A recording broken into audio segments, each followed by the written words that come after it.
بسم اللہ الرحمن الرحیم واقیموا الصلاة وآتوا الزکاة آمنت باللہ صدق اللہ مولانا العظیم وصدق رسولہ النبی الامین المکین المبین الکریم ونحن علی ذلک لمن الشاہدین والشاکرین والحمد للہ رب العالمین۔ باواز بلند درود شریف پڑھیں۔ اللہم صلی علی سیدنا مولانا محمد طب القلوب ودوائها وعافیت الابدان وشفائها ونور الابصار وضیائها وعلى آلہ واصحابہ وبارک وسلم صلاۃ و سلاما علیک سیدی یا رسول اللہ صلی اللہ تعالی علیہ وسلم۔ عزیزان ملت اسلامیہ، یہ ماہ رمضان المبارک جو ہماری اور آپ کی نظروں کے سامنے ہے، اور یہ مبارک مہینہ وہ مہینہ ہے جس مہینے میں قرآن نازل ہوا، اور یہ مبارک مہینہ وہ مہینہ ہے جس میں تمام تر ضرورت مندوں کو ضروریات کو پوری کی جاتی ہے۔ اور اسی مبارک مہینے میں اللہ تبارک و تعالی تمام تر شیاطین کو قید کر دیتا ہے، اور اسی مبارک مہینے میں اللہ تبارک و تعالی انسانوں کو شیاطین کے مکر و فریب سے بچاتا ہے۔ حضرات، میں نے قرآن کی جس آیت مقدسہ کی تلاوت کرنے کا شرف حاصل کیا، خلاق کائنات ارشاد فرماتا ہے وَأَقِیمُوا الصَّلَاةَ وَآتُوا الزَّکَاةَ، نماز قائم کرو اور زکوٰۃ ادا کرو۔ زکوٰۃ ہے کیا؟ نماز قائم کرنے کے لیے خدا کا حکم ہوا، میں نے نماز قائم کر لیا، نماز کو ادا کر لیا، لیکن اب بات آتی ہے زکوٰۃ کی۔ تو زکوٰۃ ہے کیا؟ یہ اسلام کی بنیاد میں سے ایک بنیاد ہے، اسلام کے 5 کھمبوں میں سے ایک کھمبا ہے۔ اللہ کے رسول صلی اللہ علیہ وسلم ارشاد فرماتے ہیں بنی الاسلام علی 5، اسلام کی بنیاد 5 چیزوں پر ہے۔ تو وہ 5 چیز کون کون سے ہیں؟ سب سے پہلے چیز جو ہے وہ ایمان ہے، دوسری چیز جو ہے وہ نماز، تیسری روزہ، چوتھی حج اور 5ویں زکوٰۃ۔ زکوٰۃ کا جو معاملہ ہے وہ تمام تر مسلمان اکثر و بیشتر رمضان شریف ہی میں زکوٰۃ کی ادائیگی کرتے ہیں۔ اور کیوں کرتے ہیں وہ میں آپ کو بتا دوں، وہ اس لیے کرتے ہیں کیونکہ عام دنوں میں اگر بندہ اللہ کی بارگاہ میں 1 روپیہ صرف کرتا ہے تو اس کو 1 روپیہ صرف کرنے کا ثواب عطا کیا جاتا ہے۔ اور یہ رمضان کا مبارک مہینہ وہ مہینہ ہے جس میں اللہ تبارک و تعالیٰ کے بندے اگر اللہ کی راہ میں 1 روپیہ صرف کرتے ہیں، 1 روپیہ خرچ کرتے ہیں، تو 1 کے بجائے ان کو 70 روپیوں کا ثواب عطا کیا جاتا ہے۔ یہ وہ مہینہ ہے۔ الحمدللہ رب العالمین، تمام تر مسلمانان اہل سنت اسی رمضان میں اکثر و بیشتر زکوٰۃ ادا کرتے ہیں۔ تو زکوٰۃ ادا کرنا یہ اسلام کی بنیاد میں سے ایک بنیاد ہے، اور اسلام کے 5 ارکان میں سے ایک رکن ہے۔ جس نے زکوٰۃ کو ادا کیا گویا کہ اس نے اسلام کی بنیاد میں سے ایک کھمبے کو کھڑا کیا، اور جس نے زکوٰۃ کو نہیں ادا کیا گویا کہ اس نے اسلام کی بنیاد میں سے ایک کھمبے کو گرا دیا۔ اور ظاہر سی بات ہے، جس نے اسلام کی بنیاد میں سے ایک کھمبے کو گرایا تو اس کا ٹھکانہ جنت نہیں بلکہ جہنم ہے۔ وہ دنیا میں بھی ذلیل و خوار ہوگا اور کل میدان محشر میں بھی ذلیل و خوار ہوگا۔ زکوٰۃ کے حوالے سے تمام تر وعیدیں آئی ہیں۔ اللہ کے رسول صلی اللہ علیہ وسلم ارشاد فرماتے ہیں کہ میدان محشر جس وقت قائم ہوگا، نفسی نفسی کا عالم ہوگا، کوئی کسی کا پرسان حال نہیں ہوگا۔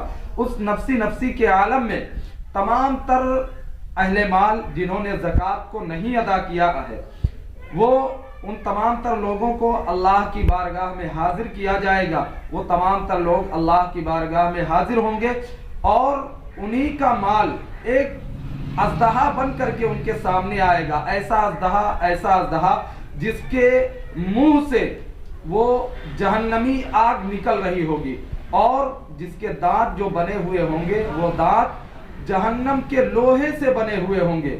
اور اس شخص سے کہیں گے جس کا وہ مال ہوگا، اس شخص سے کہیں گے کہ اے شخص تو اپنے داہنے ہاتھ کو بڑھا میری طرف۔ وہ شخص داہنے ہاتھ کو بڑھائے گا، وہ مال اور وہ اژدہا اس کے ہاتھ کو کاٹے گا، کاٹ کاٹ کر کے کھائے گا۔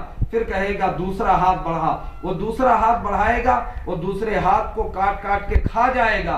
پھر جب تک کہ وہ دوسرے ہاتھ کو کھائے گا تب تک کہ اس کا پہلا ہاتھ جم جائے گا. اب اس کی چیخ و پکار کاٹنے سے جو درد ہوگا وہ اتنا خطرناک ہوگا کہ اس کی چیخ و پکار سے پورا میدان محشر کانپ جائے گا. لوگ پوچھیں گے کہ اے میرے مولا، اے میرے پالنہار، یہ کون لوگ ہیں جو اتنی تیز سے چیخ رہے ہیں؟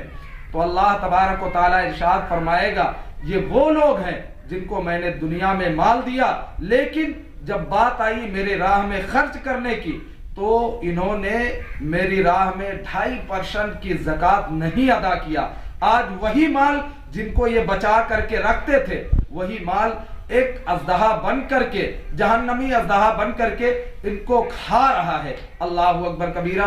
مسلمانوں آپ ذرا غور کریں، زکوٰۃ کا معاملہ ایسا ہوتا ہے. اب میں آپ کو بتاؤں، کیونکہ وقت زیادہ نہیں ہے، وقت کی قلت دامنگیر ہے، جلدی میں چند مسائل، چند باتیں میں گزار کرنے کی سعادت حاصل کروں گا. اب میں آپ کو بتاؤں زکوٰۃ دینا کن لوگوں کو چاہیے، وہ کون لوگ ہیں جن کو زکوٰۃ دیا جائے. تو اللہ تبارک و تعالیٰ اپنے قرآن پاک میں ارشاد فرماتا ہے انما الصدقات للفقراء والمساکین والعاملین علیہا والمؤلفۃ قلوبہم وفی الرقاب والغارمین وفی سبیل اللہ وابن السبیل. اللہ تبارک و تعالیٰ نے جن کو زکوٰۃ دینے کے لیے حکم فرمایا ان میں سے 8 لوگ ہیں، اور 8 میں سے آج 5 پائے جاتے ہیں. 3 وہ تمام تر لوگ، تین لوگوں کا جن کا ذکر قرآن مقدس میں ہوا، وہ 3 لوگ آج کے دور میں نہیں پائے جاتے ہیں. ان میں سے ایک شخص ہے انما الصدقات للفقراء والمساکین، یعنی اپنا صدقہ واجبہ، اپنی زکوٰۃ ادا کرو اور فقیروں کو دو. فقیر کون؟ وہ فقیر نہیں جو گلی گلی بھیک مانگتے ہوئے پھرتے ہیں، ان کا پیشہ بن چکا ہے. نہیں، ان کو اگر دینا ہے تو ہیلپ کے طور پر، مدد کے طور پر 10 20 50 روپیہ، 100 200 500 روپیہ، جو کچھ بھی ہو سکے ان کی مدد کے طور پر آپ ان کو دیں. زکوٰۃ ان فقیروں کو دیں جو مالک نصاب نہیں ہیں، جن کے اوپر زکوٰۃ فرض نہیں ہے، ان کا فقراء میں سے شمار ہوتا ہے، ان کو ہم اپنی زکوٰۃ کی رقمیں دیں. اب مساکین میں سے کون لوگ ہیں؟ وہ لوگ جن کے گھروں میں کھانے پینے کی اشیاء مہیا نہیں ہے، یعنی کھانے پینے کے بھی لالے پڑتے ہیں، ان کا شمار مساکین میں سے آتا ہے. اب انما الصدقات للفقراء والمساکین والعاملین. اب عاملین میں سے وہ لوگ آتے ہیں جو بادشاہ کے وہاں وصولی کے لیے، لگان وغیرہ کی وصولی کے لیے مقرر کیے گئے، وہ عاملین میں سے آتے ہیں. آج ان کا دور نہیں رہا، وہ اس آیت سے نکل گئے. والعاملین والمؤلفۃ قلوبہم. پہلے کے زمانے میں دین کی طرف رغبت دلانے کے لیے کفار و مشرکین کو اپنی زکاتیں دے دیا کرتے تھے لوگ، اور اپنی زکات کو کفار و مشرکین کو دے کر کے اور ان کو دین کی طرف رغبت دلاتے تھے کہ ان کا رجحان دین کی طرف زیادہ ہو، ان کی طبیعت دین کی طرف زیادہ مائل ہو، جس کی بنیاد پر کفار و مشرکین کو زکات دے دیا کرتے تھے. آج کے دور میں وہ ان کو ہم زکات نہیں دے سکتے، وہ بھی اس آیت سے نکل گئے. والمؤلفۃ قلوبہم وفی الرقاب.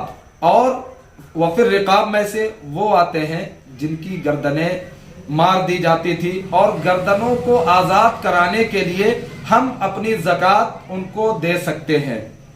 والغارمین وفی سبیل اللہ. اب جن کو زکات دینا ہے وفی سبیل اللہ، یعنی جو لوگ اللہ کی راہ میں نکلے، ہم ان کو اپنی زکات دیں.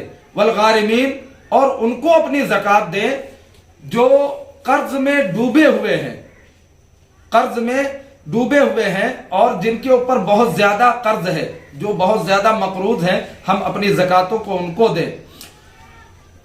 وفی سبیل اللہ، اور ان کو زکات دیں جو اللہ کی راہ میں جہاد کے لیے نکلے، یا جن لوگوں نے اللہ کی راہ میں تعلیم حاصل کرنے کے لیے جو لوگ نکلے، ہم اپنی زکاتوں کو ان کو دیں. یعنی مدارس والے جو ہماری زکات لے کر کے جاتے ہیں، یہ ان کا حق ہے اور ان کو اپنی زکات دینی چاہیے.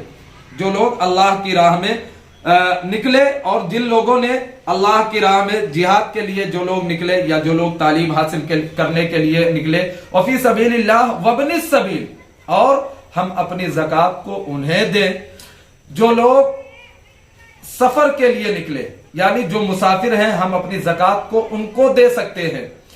مسافر کو اپنی زکات دینا، بظاہر وہ مسافر اپنے گھر میں اہل مال ہے، یعنی مالدار ہے، لیکن اگر وہ مالدار اپنے گھر میں ہے لیکن اگر راستے میں اس کو ضرورت پڑتی ہے تو ہم اپنی زکات کو اس کو دے دیں، یعنی جو مسافر ہے بظاہر وہ اپنے گھر میں مالدار ہے۔ اللہ تبارک و تعالی ہم سب کو کہنے اور سننے سے زیادہ اس پر عمل کرنے کی توفیق عطا فرمائے۔